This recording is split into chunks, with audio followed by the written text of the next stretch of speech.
नमस्कार दोस्तों, मैं हूं अन्नू और आज हम करने वाले हैं अमरनाथ की यात्रा। अमरनाथ यात्रा के कुछ रहस्यों के बारे में, अमरनाथ की गुफा में जो मूर्ति बनती है उसके कुछ रहस्यों के बारे में जानेंगे। जी हाँ दोस्तों, वही अमरनाथ जहां पर भगवान शंकर ने माता पार्वती को अमर कथा सुनाई थी और हिंदुओं का सबसे बड़ा और पवित्र तीर्थ स्थल माना जाता है अमरनाथ। और इसके बारे में मान्यता है कि अगर 1000 तीर्थ करने के बाद जो पुण्य मिलता है, वही पुण्य एक बार अगर अमरनाथ की यात्रा कर ली तो श्रद्धालुओं को 1000 तीर्थों के बराबर पुण्य मिलता है। तो अमरनाथ गुफा की अगर हम बात करें तो अमरनाथ गुफा जम्मू कश्मीर राज्य में श्रीनगर से 135 किलोमीटर की दूर पर स्थित है, जहां पर हर साल लाखों करोड़ों श्रद्धालु बाबा बर्फानी के दर्शन करने आते हैं। और यहाँ का चमत्कार देखकर देश ही नहीं बल्कि विदेशों में भी ये मंदिर की काफ़ी चर्चा है। कहा जाता है कि इस मंदिर में, इस गुफा में बाबा बर्फानी की मूर्ति अपने आप बिगड़ती है और पूर्णतः वापस अपने आप बर्फ़ से बन जाती है। अगर हम इसकी खोज के बारे में बात करें कि अमरनाथ गुफा की खोज किसने की, किसने इसको सबसे पहले देखा होगा, तो एक मुस्लिम गडरिया था बूटा मलिक नाम का, जो कि बकरियां चराता था। और एक बार क्या होता है कि जो बूटा मलिक नाम का गडरिया है वो बकरी चराते चराते जंगल में काफ़ी दूर निकल जाता है। तब वो अपना रास्ता भूल जाता है और वहीं अपना रास्ता ढूंढता रहता है। ढूंढते ढूंढते वो अमरनाथ गुफा के पास पहुंच जाता है, जहाँ पर उसे एक संत मिलते हैं और उसे एक लकड़ी देते हैं, जिस लकड़ी की मदद से वो अपने स्थान पर वापस आ जाता है, अपने घर वापस आ जाता है।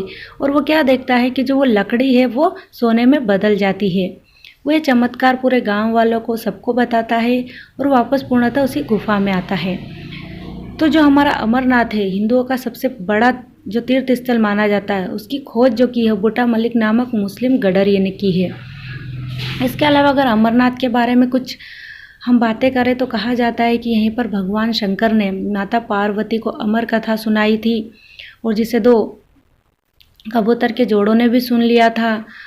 और एक बार की बात है कि जब नारद जी ने माता पार्वती के पास जाकर पूछा कि हे माते, आप मुझे ये बताने का कष्ट करें कि जो भगवान शंकर है वो अपने गले में मुंड धारण क्यों करे हुए हैं, क्यों अपने गले में मुंड की माला धारण करते हैं। तब माता पार्वती ने यह कह दिया कि उन्हें भी नहीं पता।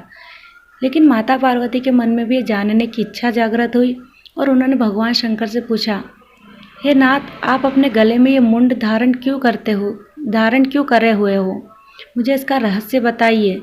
तब भगवान शंकर कुछ दिनों तक तो ऐसे ही टालते रहे, लेकिन एक बार जब माता ने ज़्यादा जिद की तब उन्होंने कहा कि हे देवी, जब जब आपने इस धरती पर मनुष्य रूप में अवतार लिया है, तब तब मैंने ये मुंडों की जो माला ये धारण की है। तब माता ने कहा, हे ईश्वर, हे नाथ, आप तो अमर है, मेरा शरीर तो नश्वर है, ये तो समाप्त होता रहता है, मुझे आप अमरत्व का सार बताइए, इसके बारे में कुछ समझाइए। तब भगवान शंकर माता पार्वती को यहाँ इस गुफा में लेकर आते हैं, जहाँ पर कोई नहीं रहता। वो अपने सवारी नंदी को भी छोड़ आते हैं, चंद्रमा को भी चंदनवाड़ी में छोड़ आते हैं, और जो सर्प है शेषनाग, उनको भी वो छोड़ के आ जाते हैं अलग अलग स्थानों पर, जो कि अमरनाथ के आसपास ही स्थित है।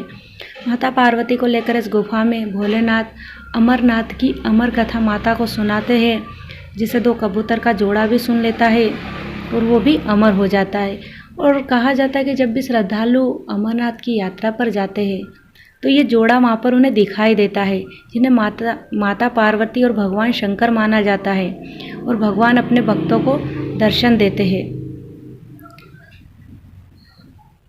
और अगर आप भी बाबा बर्फानी के दर्शन करना चाहते हैं, अगर आपने नहीं किए, तो एक बार आप अमरनाथ की यात्रा ज़रूर कीजिएगा, आपको बहुत अच्छा लगेगा और पुण्य मिलेगा।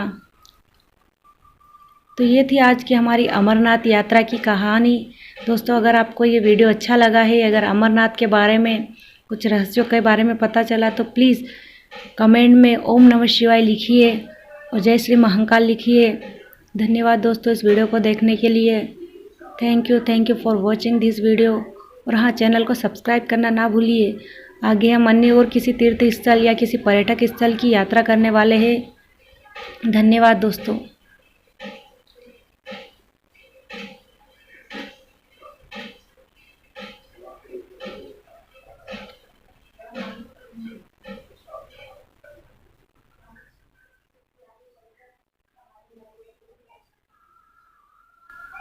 जय श्री महाकाल। ओम नमः शिवाय। धन्यवाद दोस्तों।